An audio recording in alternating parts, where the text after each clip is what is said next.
Hi, let's make some chocolate bread twist today. We'll make this pretty simple white dough with Nutella and chocolate chips as filling, and then we'll make it into this cute little twist. So, first we'll put in 163 grams of water in the mixing bowl. Then we'll put in 25 grams of sourdough starter. If you don't have it in hand, just don't worry about it, it's highly optional. The starter here is just for flavoring and not for actually rising the dough. That's why we are gonna put in 4 grams of active dry yeast, and these are actually the one that's gonna do the fermentation for the dough. Here I will put in 15 grams of sugar. I'm using white sugar because I want my dough to have a paler color, but I actually think using brown sugar would give the dough a better texture. I'm then adding in 250 grams of strong white flour. With strong flour, or sometimes it's called bread flour here for its higher protein content. And the protein, also known as gluten, helps the dough to be stretchier and more pliable. So the dough will hold more air and the bread will come up with a better texture. Last but not least, we will add in 5 grams of salt. The salt here is for seasoning, but it also helps slow down the fermentation process a little bit, so the dough has enough time to develop its flavor and texture. The next step is to mix the dough. I have the stand mixer, so I'll put it in and set it on low with the dough hook on and mix it for about 5 minutes. I'll then switch it up to high speed and mix it for another 6 minutes or so. After mixing, you should have something similar to this. A really stretchy and elastic dough. You can pick a piece up and stretch it, and you should be able to make it thin enough for a light to pass through. And that's what bakers call the window pane test. So now the mixing and kneading part is done, we can move the dough into a new clean bowl and let it rise for about 2 hours or until it doubles in size.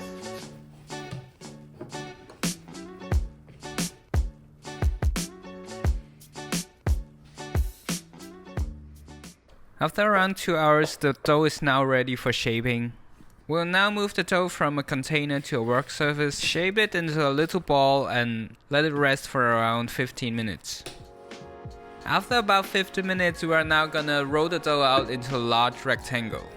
This part is pretty tricky, it's gonna take a little bit of time, and if the dough is sticking to the rolling pin or the surface, just add more flour on top. We are looking for the dough to be around 1 cm thick.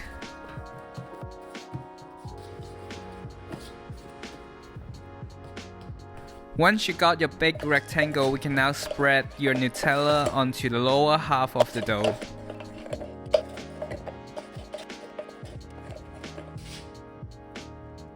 Make sure the edges also get the Nutella so that part of the dough is not wasted.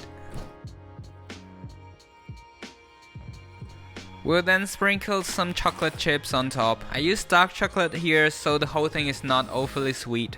We can now fold the dough in half. If it's sticking to the surface, sprinkle some flour onto the bench scraper and scrape it out.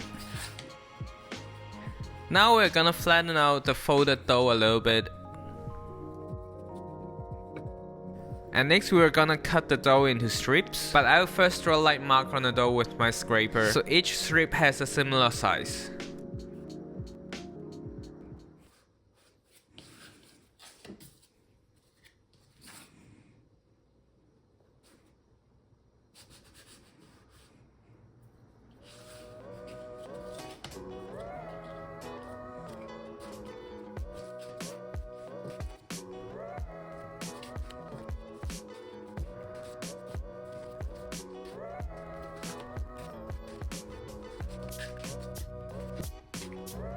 Now the dough is divided, we're ready to shape. So first step, take 2 strips of your dough and stack them on top of each other.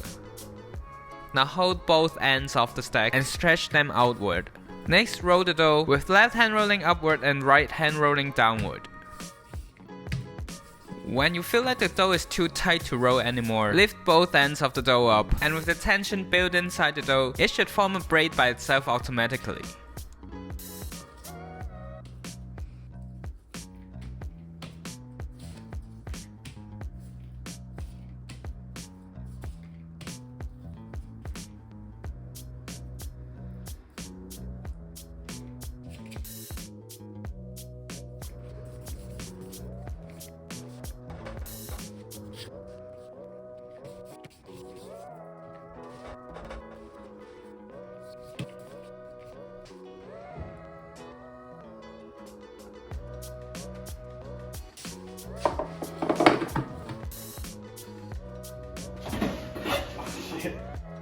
We'll now let the dough cook for another hour or until it's double in size.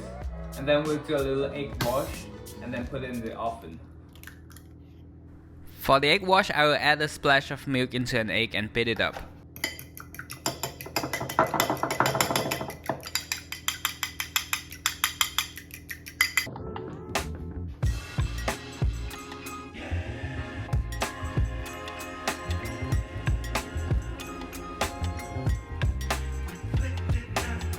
The oven is preheated to 200 degrees Celsius.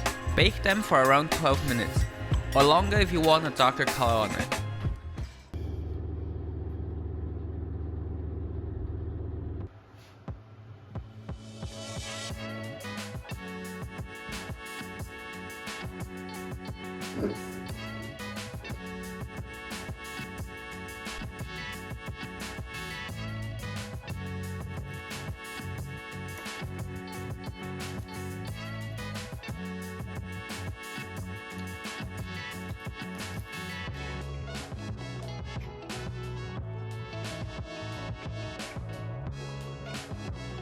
It's so fluffy inside. The outside is a little bit crispy because of the egg wash and it's fresh out of the oven. Usually it will soften down if you rest it for a while. But this is so good.